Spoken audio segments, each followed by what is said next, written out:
जी देवबंदी लड़का है, ये कैसे पता चला? इठड़ी में है देवबंदी। नहीं वो बरेलवियो है, अथियो है, सुन्नी अब सो बात की तहकीक नहीं है हुजूर की वहाँ पे सुन्नी देवबंदी दोनों है, ये बरेलवी दोनों है। अब वो देव ये बरेलवी नहीं बोली है, जी सुन्नी सुन्नी बोला कीजिए। जी हुजूर सुन्नी और क्या बोलते हैं कि जो देवबंदी दोनों है। अब इसमें कौन है ये जानकारी नहीं है तहकीक के साथ। फिर कैसे मसला बताया जाएगा? तहकीक होना पड़ेगा। अगर यदि हो तो हुजूर यदि हो तो नहीं, ऐसा नहीं मसला बताया जाता है। देवबंदी आमतौर पर जिसको लोग कहते हैं वो हकीकत में होता भी नहीं है ना।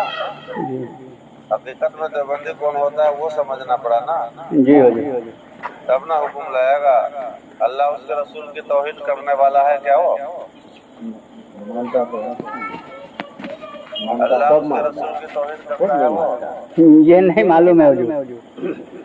तो नहीं करता है तो कैसे देवबंदी हुआ? तो देवबंदी पर हुक्म लगा रहे हैं किस तरह से?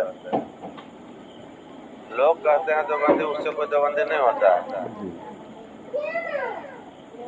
थोड़ी देर तशरीह कर दें हुजूर। खुद भी अपने आप को देवबंदी कहे, उससे भी देवबंदी नहीं हो सकता है। देवबंदी वो होता है जो अल्लाह उसके रसूल की तौहीन करता है, गुस्ताखी करता है। अल्लाह को छूटा कराते हैं। मुफ्ती उस्मान का ताजी वगैरह फतवा है, उनके पास कौन बढ़ाई अच्छे से मुफ्ती को छोड़ के। वैसा है वो। ये इस किसी के बारे में किसी को जानकारी नहीं है। तब हुक्म कैसे लाएगा? पता न चले कि बकरी है कि कुत्ता, तो हलाल हराम होने का हुक्म कैसे दिया जाएगा? पहले तो पता चला कि कुत्ता है कि बकरी। कौन देवबंदी है जो अल्लाह को रसूल को नहीं मानता है, तो बतलाइए तो। ऐसे जवाब नहीं दिया जा सकता है इसका कि लफ्ज़ देवबंदी सुन लिया और हुक्म लगा दिया, वैसा नहीं हो पाएगा ना। लफ्ज़ देवबंदी बहुतों को बोला जाता है, जिस बेचारे को पता ही नहीं होता है कि देवबंदियत क्या है। वो अल्लाह रसूल को मानता है, क़यामत को मानता है, तो रोज़ा जज़ा को मानता है, कुरान को मानता है, कलमा को मानता है, सब कुछ मानता है। कुछ बातों की वजह से उसको लोग देवबंदी कह देते हैं। जैसे अज़ान कब्र नहीं देना तो देवबंदी हो गया, सलाम नहीं पढ़ना फजर के बाद तो देवबंदी हो गया, फातिहा नहीं पढ़ना तो देवबंदी हो गया। तो इन सब चीज़ों से कोई देवबंदी नहीं होता है।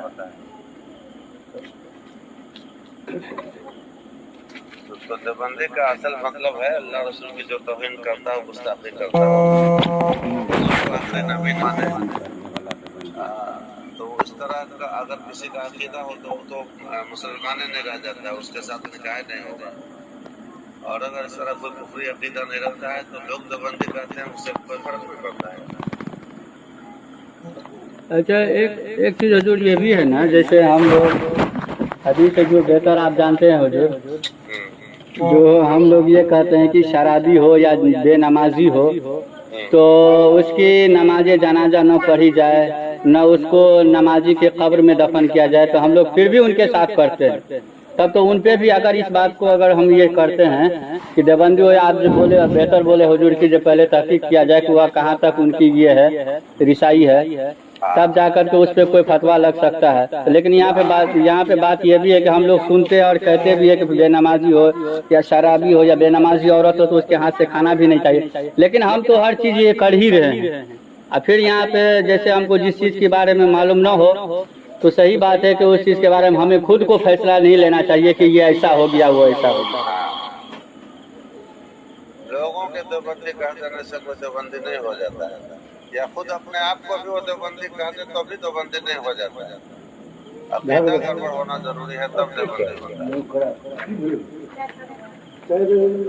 ठीक है हुजूर, शुक्रिया। जा बुढ़वा की बोलते रहे हम कर दे। हाँ तो अब आप बोलिए, आप क्या कहते हैं? उनके फतवा छोड़िए, उनके इनका खुलासा खुद ये हुआ। बात सही बताया है। ऐसे